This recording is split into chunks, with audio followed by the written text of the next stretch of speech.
What's up everyone, James here, and we are returning with the end of Marvel's Predator. Make sure to hit that like button if you're excited. So we pick up on the APHRA Industry ship, the Turnstone, still on the planet Tusket.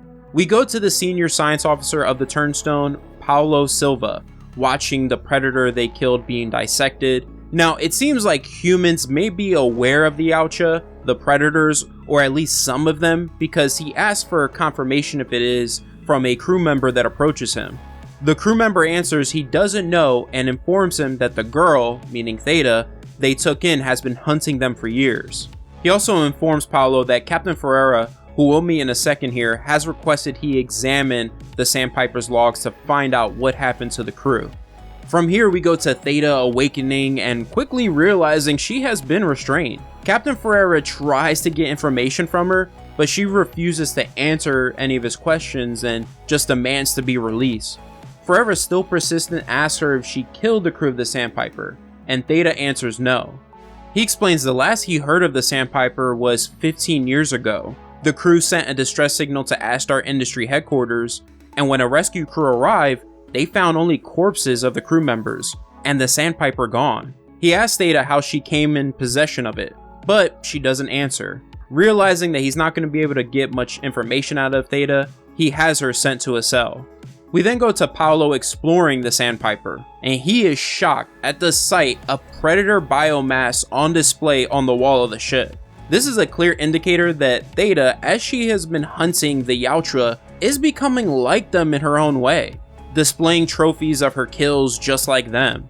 Paulo overrides the security clearance and gains access to the Sandpiper's logs. He finds out not only who Theta is, but sees all of her hunting logs. He leaves to report his findings to Ferreira. Sometime later, Ferreira goes to Theta's cell and confronts her with Paulo's findings. He tells her that they know who she is and saw the ship's video logs of the day her parents and the crew were killed by the Predator. He asks her how she took a ship that was only intended for a single trip mission halfway across the galaxy. This speaks to Theta's ingenuity and perseverance. Theta still refuses to disclose anything. Ferreira informs her that's fine because they're on their way back to Earth, and there's plenty of time from now until then for her to explain everything. Theta becomes furious, demanding she be set free and the Sandpiper given back to her. Ferreira makes it clear though that it's not his decision, it's APHRA Industries, and they aren't going to allow it. The reason why, as Ferreira explains, is that they're driven by profit more than anything right now, since the space exploration market has become overcrowded. All the corporations are racing to find the next habitable planet, searching for minerals and mining opportunities. So APHRA is looking to use every advantage and every bit of research to stay ahead of its competitors. So they need the Sandpiper's records and samples collected. Theta kinda gives in and tells Ferreira to take the records and everything the crew and her parents collected, but not to take any of her research and anything that belongs to her. Ferreira responds, APHRA owns everything aboard the Sandpiper. Any research done on it is theirs, because it's part of the contract your parents signed. That includes you now. In exchange for your knowledge of what happened to the crew and how you survived all these years, APHRA agrees not to pursue charges against you for stealing the ship. So essentially, Theta is a prisoner until they reach Earth, and she gives them the information they want. Sometime later, Paulo visits Theta, introducing himself and offering her food. He asks her about her trophy wall of Predator masks, mentioning he's never seen so many of their artifacts in one place. Theta asks him if he's ever directly dealt with them before. Paulo answers no, but explains he's been studying them for years as sort of a hobby, because not much is known about the Predators, even though there have been recorded encounters since the 1700s. Initially, I thought maybe Ed Brisson at this point knew Prey was going to be set in 1719, but most likely he was going by the flintlock pistol Danny Glover's character got at the end of Predator 2 from the Elder Predator. Theta informs Paulo that more are on their way to Tusket because they're hunting her.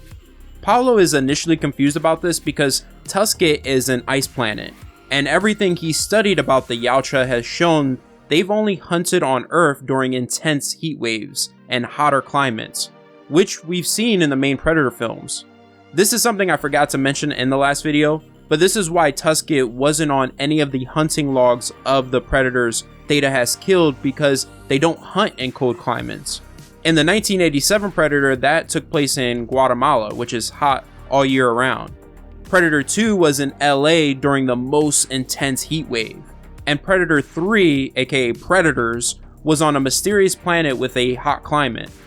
Theta points out that a bit of cold isn't going to stop them from killing her, and she surprisingly reveals to Paulo her motive for hunting them, which, as we know already, is to hunt down the predator who killed her parents, the one with a missing mandible.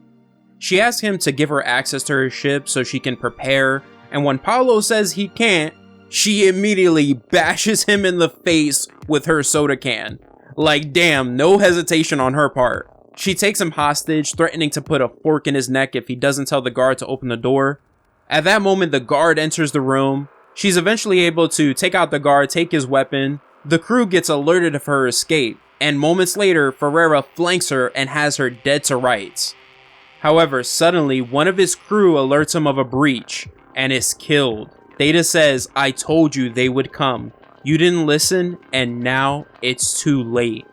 A predator is on the turnstone, and he is bringing down vengeance on the crew. This predator is making his way through the ship, taking out the crew left and right. It's another massacre we're witnessing. Theta informs Ferreira that the predator is going to kill everyone, and he's wasting time trying to capture her. Paulo agrees and argues that they should listen to Theta since she's killed 20 of them. I like that Theta is like, actually 26. Ferreira ends up agreeing to Theta's help, but makes it clear to her that if she tries to escape, he'll end her himself. They come up with a plan of luring the predator into the ship's cargo bay, where there's only one way in and one way out. Theta will draw him in, acting as bait, and as soon as he's inside, all of the surviving personnel who can hold a gun will open fire with everything they have. Meanwhile, as they prepare and call all personnel to the cargo bay, the predator is still taking out all crew members he comes across. Once he reaches the cargo bay entrance, he and Theta just stare at each other for a moment, and then he just turns around and walks away. Theta immediately tells Ferreira he needs to get the cargo bay doors open and get everyone off the ship, but Ferreira refuses to abandon it. At that moment, this mechanical crawler enters the cargo bay. Theta yells for everyone to run, but it's too late. The crawler detonates, taking out mostly all of the ship personnel and the turnstone. Theta, Paulo, and Ferreira are the only ones who survive the blast. Ferreira blames Theta for their deaths and for leading the predator to them. He backslaps her, but at that moment, he gets stabbed in the back and ripped apart by the predator. Its strength is incredible. What's crazy here is Theta tries to escape, but this predator grabs a hold of her, and we just see the massive physical difference between her and this predator. Theta whips out her machete, and the predator just quickly knocks it out of her hand. She has no more weapons, no plans, and no options. In her inner monologue, Theta apologizes to her parents because she feels like this is it for her. She failed, and knows this predator has her. The predator removes his biomask and reveals his face. This is the missing mandible predator, the one who killed her parents. Now, why the predator removed his mask at this moment is left open for interpretation.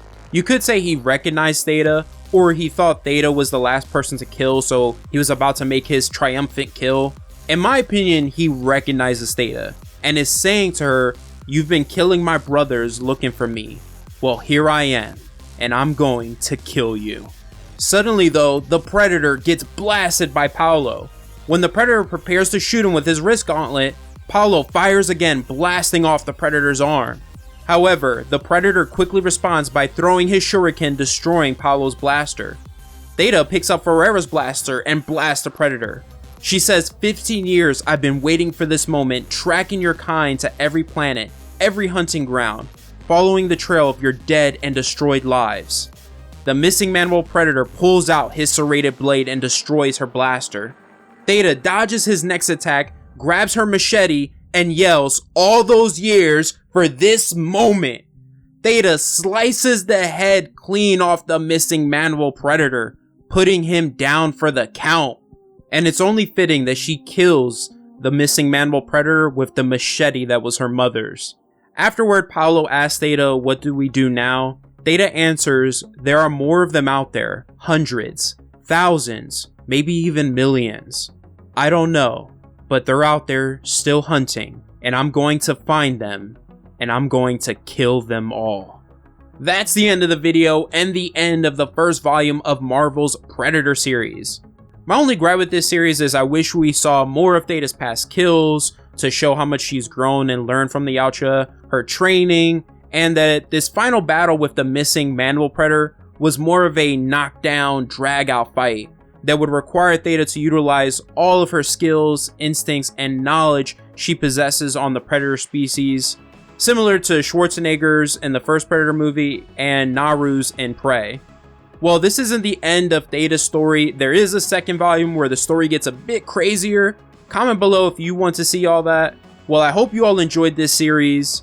Other than that, make sure to comment your thoughts below, subscribe to the channel, have an awesome day, and always remember every day to hunt and go beyond. Hey, if you want to join the upper echelons of the Beyonders, where you'll receive an array of member-only benefits, consider becoming a Beyonder Knight by becoming a YouTube channel member or by joining the Patreon like Patreon members Justin Heverly, Ray Dude, and Drag Logia 5. A massive thank you to you all. Links in the pinned comment below. See you later, Beyonders.